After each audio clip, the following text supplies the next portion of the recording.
नमस्कार प्यारे बच्चों, मेरा नाम है पीयूष जोशी। तो आज का वीडियो शुरू करते हैं। आज का हमारा टॉपिक है त्रिकोणमितीय सर्वसमीकाएं।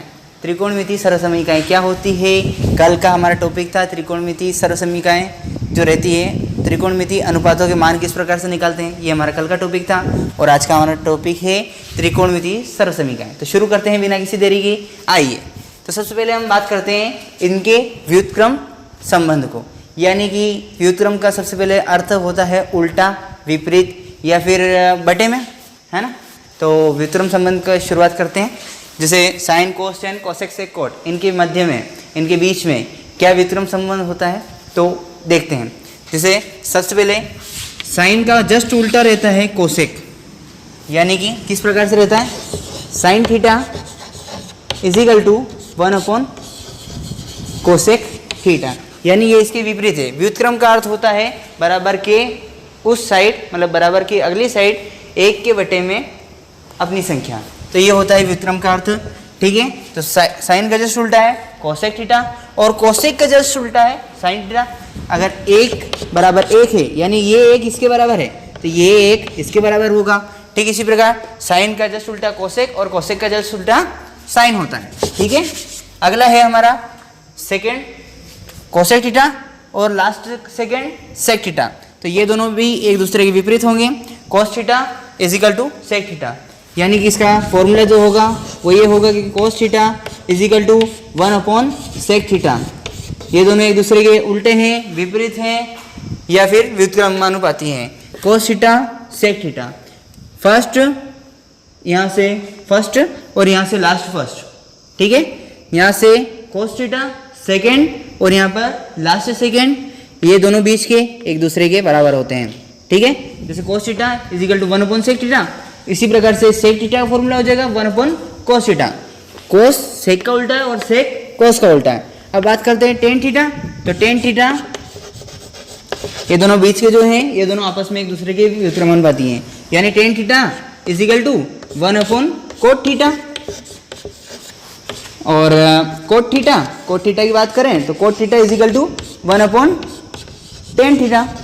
लेकिन इन दोनों का ही एक और फॉर्मूला होता है टेन और कोट का, जिसमें जैसे हम पेयर की बात करें तो साइन, कोस और टेन, इन तीनों का एक पेयर हो सकता है, और कोट, सेक और कोसेक, इन तीनों का एक पेयर हो सकता है। यानी कि टेन थीटा बराबर है किनके बराबर है, साइन और कोस के, साइन और कोस के, यानी कि sine theta upon cos theta. तो ये हो गया हमारा टेन का formula, tan theta is equal to sine theta upon cos theta. और जैसा कि मैंने आप लोगों को बताया कि कोट थीटा और टेन थीटा दोनों एक दूसरे के विपरीत होते हैं। विपरीत होते हैं इसका अर्थ ये होता है कि एक दूसरे के उल्टे होते हैं या फिर व्युत्क्रमानुपाती होते हैं। उल्टा होने का मतलब ये है कि यहाँ पर साइन ऊपर है तो साइन नीचे चला जाएगा, कोस नीचे है तो कोस ऊपर आ जाएगा, यानी कि cot theta is equal to cos theta upon sine theta. तो ये आ गया हमारा सारे ही सूत्र जो हैं, 6-7 सूत्र हैं, इनका वो अच्छे से याद करिए।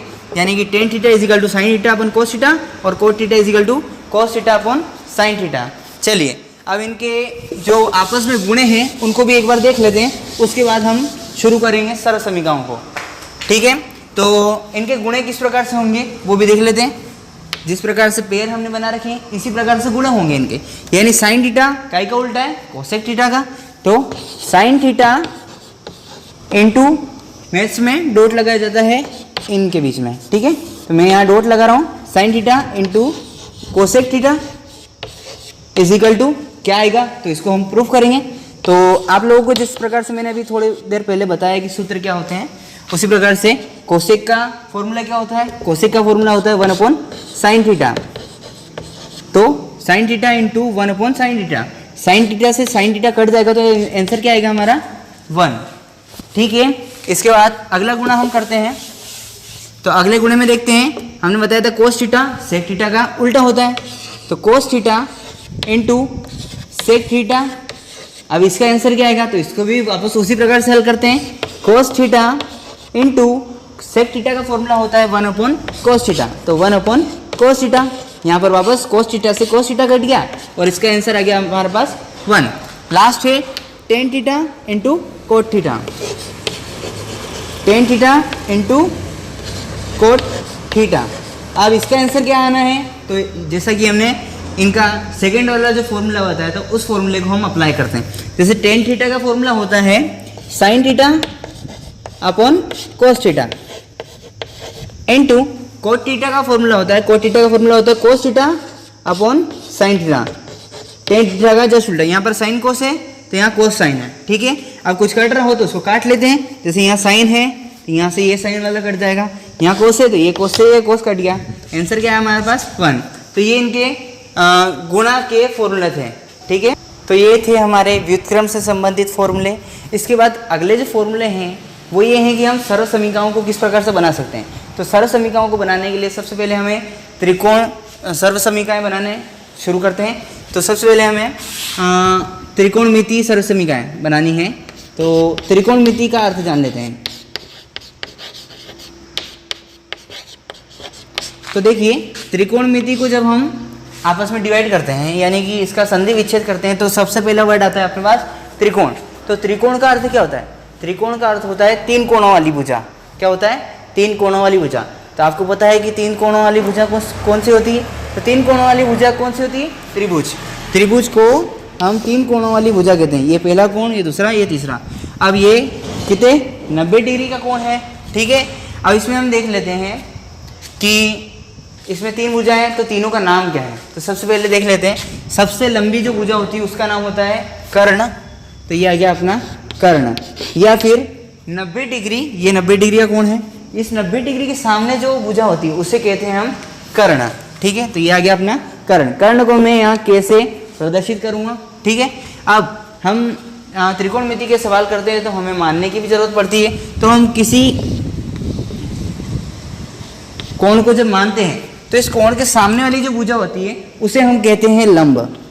कोण के सामने वाली जो भुजा होती है उसे लंब कहते हैं। अगर यही कोण यहाँ बनता तो इसके सामने वाली भुजा ये होती है और लंब यहाँ बनता, ठीक है। तो हमारे पास कर्ण आ गया, लंब आ गया। लंब को हम एल से प्रदर्शित करेंगे और लास्ट में क्या बचा हमारे पास, आधार। तो आधार को हमें किसी आधार हम आसानी से पहचान सकते हैं क्योंकि दो भुजाएं हमारे पास आ गई है तो तीसरी आसानी से हम पहचान सकते हैं। और आधार को हम प्रदर्शित करेंगे ए से, ठीक है। तो त्रिकोणमिति सर्व समीकरण बनाने के लिए सबसे पहले हमें पाइथागोरस प्रमेय का ज्ञान होना चाहिए। पाइथागोरस प्रमेय क्या होती है, पाइथागोरस प्रमेय या फिर गोदायन प्रमेय, दोनों ही देख लेते हैं अपन।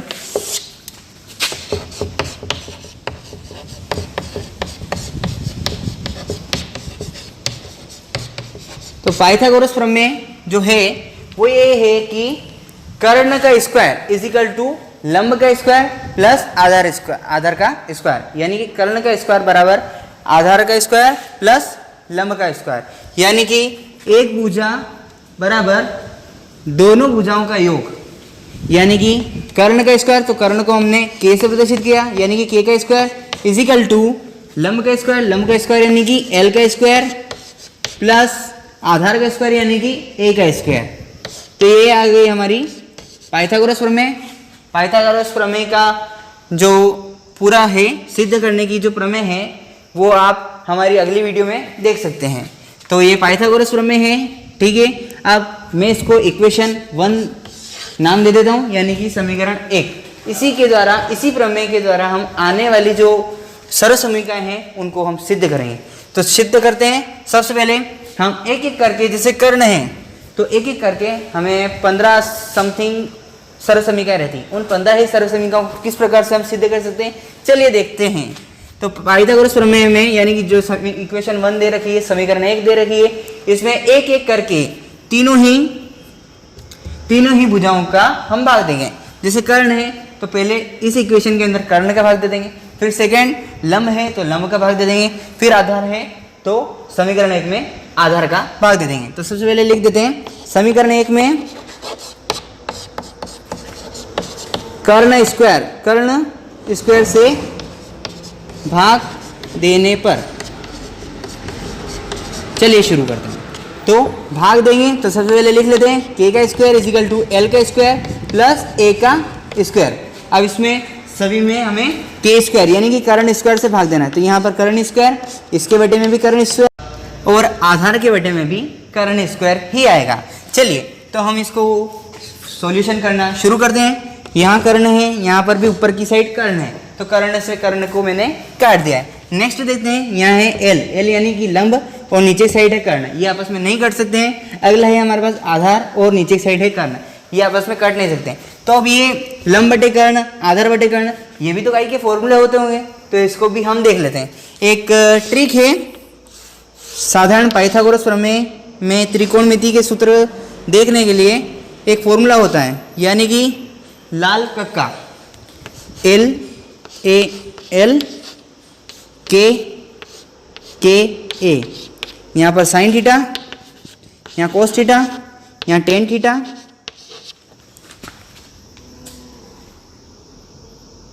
यहाँ कोसेक थीटा, यहाँ सेक थीटा और यहाँ पर कोट थीटा। सही, चलिए तो ये हमारे पास फॉर्मूले सामने हैं, यानी साइन का फॉर्मूला रहेगा लंब बटे कर्ण, कोस का फॉर्मूला रहेगा आधार बटे कर्ण, टेन का फॉर्मूला रहेगा लंब बटे आधार। उसी प्रकार से ये जो नीचे है ये इनके जस्ट उल्टे हैं, यानी साइन का उल्टा क्या था कोसेक, कोस का उल्टा क्या था सेक, टेन का उल्टा क्या था कोट। तो इसी को उल्टा कर देते हैं, यानी कोसेक का फॉर्मूला होगा कर्ण बटे लंब, सेक का फॉर्मूला होगा कर्ण बटे आधार और कोट का फॉर्मूला होगा आधार बटे लंब। ठीक है, तो शुरू करते हैं, देख लेते हैं हमारे पास क्या है, लंब बटे कर्ण है। तो यहाँ पर देख लेते हैं लंब बटे कर्ण क्या है, लंब बटे कर्ण, यानी कि ये काई का फॉर्मूला है साइन का, यहाँ पर के से के कट गया, यानी कि यहाँ कितना बचा एक, लंब बटे कर्ण। तो लंब बटे कर्ण काई का फॉर्मूला है साइन का। अब यहाँ पर भी दोनों जगह स्क्वायर है, तो हम भी यहाँ पर लिखेंगे साइन स्क्वायर थीटा प्लस।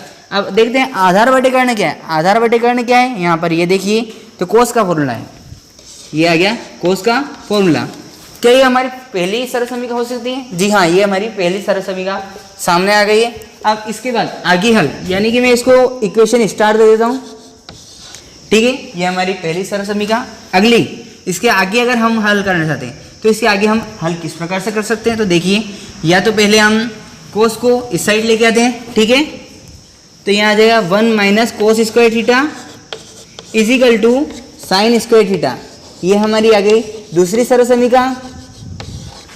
चलिए इसके बाद आगे किस प्रकार से हल कर सकते हैं, क्या मैं यहाँ से स्क्वायर हटा दूँ, यहाँ से अगर मैं स्क्वायर हटाऊंगा तो यहाँ क्या आएगा अंडर रूट, बिल्कुल सही। तो यहाँ आ जाएगा under root 1 minus cos square theta is equal to sine theta, ये आ गई हमारी तीसरी इक्वेशन। ठीक है, इसको भी हम दे देते हैं स्टार समीकरण का नाम। चलिए अब यहाँ जगह कम है तो मैं इस साइड में लिख रहा हूँ।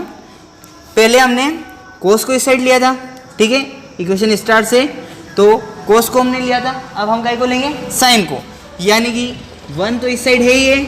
अब यहाँ से हम साइन थीटा को, साइन स्क्वायर थीटा को इस साइड लेके आते हैं, यानी कि ये क्या हो जाएगा 1 minus sine square theta is equal to cos square theta. ये हमारी एक और इक्वेशन होगी, यानी कि 1 2 3 और ये चौथी इक्वेशन। पांचवी इक्वेशन क्या होगी, यहाँ से अगर स्क्वायर को हटाएंगे तो इधर की साइड क्या आ जाएगा अंडर रूट, बिल्कुल सही। यहाँ गया under root 1 minus sine square theta is equal to cos theta, ये आ गई हमारी पांचवी इक्वेशन। तो इस प्रकार हमने 5 सरल समीकरणों को बहुत ही आसानी से निकाल लिया। अब इसकी बाद की 10 सरल समीकरण जो है उनको हम किस प्रकार से निकाल सकते हैं, चलिए देखते हैं। सबसे पहले हमने कर्ण स्क्वायर से भाग दिया था। अब इसी समीकरण 1 में हम सेकंड क्या है लंब स्क्वायर, तो हम लंब स्क्वायर से भाग देंगे एल स्क्वायर से। ठीक है, तो सबसे पहले समीकरण को लिख लेते हैं हम, यानी कि के का स्क्वायर इजिकल टू लंब का स्क्वायर प्लस आधार का स्क्वायर। अब इसमें हमको भाग देना है एल स्क्वायर का, यानी सभी के बटे में एल स्क्वायर बटे में एल स्क्वायर और यहाँ आधार के बटे में एल स्क्वायर। चलिए तो कुछ काट लेते हैं, कुछ कट रहा हो तो क्या कर्ण से लंब को काट सकते हैं हम, जी नहीं। लंब से लंब को काट सकते हैं, हाँ, तो यहाँ लंब से ये लंब कट गया, इधर आधार और इधर लंब, यहाँ कुछ नहीं बचा, यानी कि क्या है एक है। यहाँ पर क्या है कर्ण स्क्वायर बटे लंब स्क्वायर। चलिए इनको नहीं लिखते हैं, तो देख लेते हैं कर्ण बटे लंब क्या काय का सूत्र है। तो देखते हैं कर्ण बटे लंब, नहीं कर्ण बटे लंब, ये देखिए कोसेक का फॉर्मूला होता है कर्ण बटे लंब। अब यहाँ पर दोनों जगह स्क्वायर है तो यहाँ पर भी क्या आएगा स्क्वायर, यानी कि कोसेक स्क्वायर थीटा। चलिए और यहाँ पर एक आई क्या है, अब देखते हैं आधार बटे लंब का सूत्र है, आधार बटे लंब, ये देखिए कोट का फॉर्मूला है आधार बटे लंब, तो यहाँ क्या आ जाएगा कोट स्क्वायर थीटा। चलिए अब इसको आगे की साइड हल करना शुरू करते हैं। ये हमारी छठी इक्वेशन आ गई है। इसके बाद वाली इक्वेशन को किस प्रकार से हल करते हैं, चलिए देखते हैं।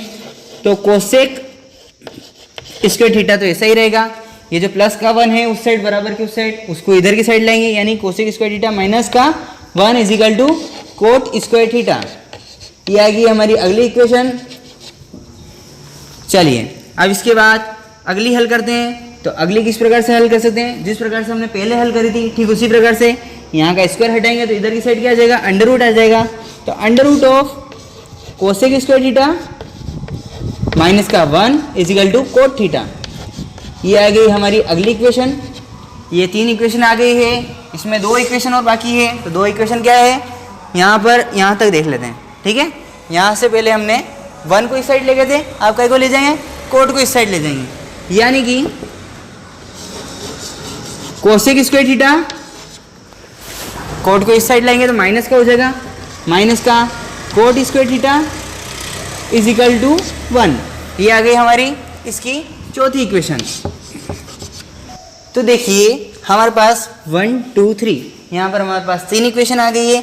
इसके बाद वाली इक्वेशन को हल करते हैं, यानी कि यहाँ से cosec square theta is equal to 1 plus cot square theta. यहाँ से हम पहले 1 को इस साइड लेके गए थे तो वो माइनस का हो गया था। अब हम यहाँ से देखते हैं आगे किस प्रकार से हल हो सकता है, यानी कि cosec square theta is equal to 1 plus cot square theta. ये इक्वेशन है हमारे पास। अब इस इक्वेशन को, ये वाली इक्वेशन मैंने यहाँ लिख दी है। अब इस इक्वेशन को हम किस प्रकार से हल कर सकते हैं, तो देखिए हम अगर यहाँ से स्क्वायर को हटा देते हैं तो यहाँ पर क्या आ जाएगा, अंडर रूट। जी हाँ, ये आ गया अंडर रूट, और ये हमारी हो गई चौथी इक्वेशन, बड़ी ही आसानी से। चलिए 5वीं इक्वेशन को किस प्रकार से हल कर सकते हैं, तो 5वीं इक्वेशन में ये देखिए जो ये इक्वेशन थी इसी में कोट स्क्वायर थीटा को इस साइड लेके आएंगे हम, यानी कि cosec square theta, cot square theta इधर आएगा तो माइनस का cot square theta is equal to 1। ये हो गई हमारी 5वीं इक्वेशन। तो अभी तक हमने कर्ण स्क्वायर को इक्वेशन 1 के बटे में लिया, फिर लंब स्क्वायर को इक्वेशन 1 के बटे में लिया। अब हमारे पास लास्ट बचा है आधार स्क्वायर। तो इसको ले लेते हैं हम समीकरण 1 में आधार स्क्वायर से भाग देने पर। तो सबसे पहले लिख लेते हैं कर्ण स्क्वायर लंब स्क्वायर प्लस आधार स्क्वायर, ये हमने लिख ली इक्वेशन 1। अब इसके बटे में हम आधार स्क्वायर से भाग दे देते हैं, यहाँ आधार स्क्वायर और यहाँ पर भी आधार स्क्वायर। चलिए देखते हैं, क्या कर्ण से हम लंब को काट सकते हैं, जी नहीं। लंब से आधार को काट सकते हैं, नहीं। क्या आधार से आधार को काट सकते हैं, जी हाँ। तो मैं यहाँ पर आधार से आधार को काट देता हूँ। तो हमारे पास बचा है कर्ण बटे आधार लंब बटे आधार। तो यहाँ पर देखते हैं हम, ये काई के फॉर्मूले हैं, कर्ण बटे आधार। तो कर्ण बटे आधार ये रहा, कर्ण बटे आधार, ये काई का फॉर्मूला है, सेक थीटा का। तो ये आ गया sec square theta is equal to, यहाँ देखते हैं लंब बटे आधार काई का फॉर्मूला है, तो ये रह गया लंब और ये रह गया आधार। तो ये काई का फॉर्मूला है टेन थीटा का। तो यहाँ आ जाएगा टेन स्क्वायर थीटा प्लस 1। अब इसको हल करते हैं आगे की साइड हम। तो ये आ गई हमारी यहाँ की इस आधार के साथ में पहली इक्वेशन, यहाँ मैं स्टार दे देता हूँ इसको। अगली किस प्रकार से हल कर सकते हैं, तो sec square theta is equal to tan square theta plus 1। यहाँ से किस प्रकार से हल कर सकते हैं, यहाँ से मैं स्क्वायर को हटाऊंगा तो इधर की साइड क्या आ जाएगा, अंडर रूट। ये आ गई हमारी अगली इक्वेशन, ठीक है। अब इसी में हम या तो 1 को पहले इधर ले आते हैं या फिर 10 को इधर ले आते हैं। तो पहले मैं 1 को ले लेता हूँ, यानी कि sec square theta is equal to minus 1 is equal to 10 square theta. ये आ गई हमारी अगली इक्वेशन। चलिए, तो यानी कि 1 को हमने इस साइड ले लिया है। तो यहाँ पर हमारी 3 इक्वेशन निकल चुकी है। इसके बाद 2 इक्वेशन और बची हुई है, वो देख लेते हैं। तो sec square theta minus 1 is equal to 10 square theta, यहाँ तक हम हल कर चुके हैं। आगे हल करते हैं। तो देखते हैं हम, यहाँ से अगर मैं 10 स्क्वायर थीटा का स्क्वायर हटा देता हूँ तो इधर की साइड अंडर रूट आ जाएगा। तो देखते हैं अगली इक्वेशन यही है हमारी, यहाँ से 10 स्क्वायर थीटा का स्क्वायर को हटाना है और इधर की साइड अंडर रूट लगाना है। तो अंडर रूट के अंदर आ जाएगा हमारा सेक स्क्वायर थीटा माइनस का 1, यानी कि सेक स्क्वायर थीटा माइनस का 1 अब इज इक्वल टू 10 थीटा। ये आ गई हमारी चौथी इक्वेशन। और 5वीं इक्वेशन क्या है हमारी, ये देखते हैं। ये थी हमारी पहली इक्वेशन इसकी। तो यहाँ पर sec square theta, tan square theta को हम इधर लेके आएंगे। हम 1 को पहले यहाँ से यहाँ लेके आ गए थे तो 1 प्लस का था, यहाँ अगर माइनस का हो गया था। अब सेक स्क्वायर थीटा, जब हम टेन स्क्वायर थीटा को इस साइड लेके आएंगे तो टेन स्क्वायर थीटा भी अपना हो जाएगा माइनस में। यानी कि पांचवी और लास्ट इक्वेशन है हमारी sec square theta minus tan square theta is equal to 1। ये आ गई हमारी पांचवी इक्वेशन। ये हमारी सारी की सारी सरल समीकरण सिद्ध हो चुकी है। आशा करता हूँ कि आपको हमारा ये वीडियो अच्छा लगा होगा। तो लाइक एंड सब्सक्राइब करना ना भूलिएगा। धन्यवाद। जय हिंद, जय भारत।